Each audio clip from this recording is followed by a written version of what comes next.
I'm opening the ParkStreet website and walking through it the same way a new user would.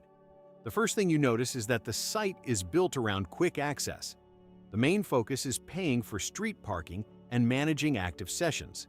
There's no clutter, but the design is very basic. It works, but it doesn't feel polished. I start by checking how ParkStreet explains its service. The site makes it clear that this is mainly for street and zone-based parking. It's not meant for garages or private lots in most cases. Coverage depends heavily on the city. Some areas are well supported, others barely show up. That's important because the app is useless if your city isn't properly mapped.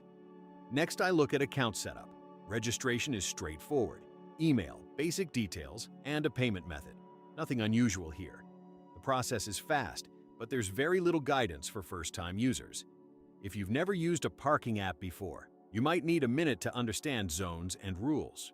Now I move to the core feature, finding and paying for parking. ParkStreet relies on zone numbers rather than a live map in many cities.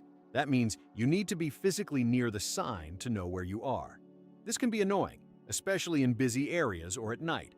Some competitors handle this better with clearer maps. Starting a parking session is simple. You select the zone, choose the time, and confirm payment. The app does what it promises here. Timers are visible, and extending a session usually works without issues. However, delays sometimes happen when the network is slow, and that can be stressful if time is about to run out. I also check pricing transparency. ParkStreet shows the rate before you pay, but extra fees are not always explained clearly. In some cities, the final amount is higher than expected due to service fees. This isn't hidden, but it's also not highlighted. In the middle of using the site, I want to point out that many useful links you can find in the description, which may help with general app usage and comparisons. Customer support information is present but limited. There's usually a contact form or email, not real-time chat.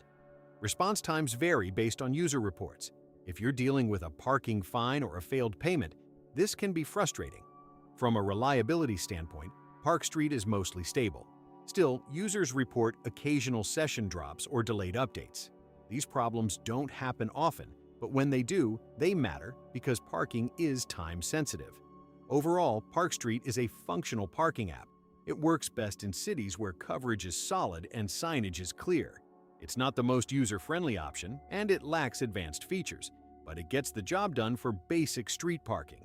If this review helped you, like the video and subscribe to the channel. It supports the channel and helps more people find honest app reviews.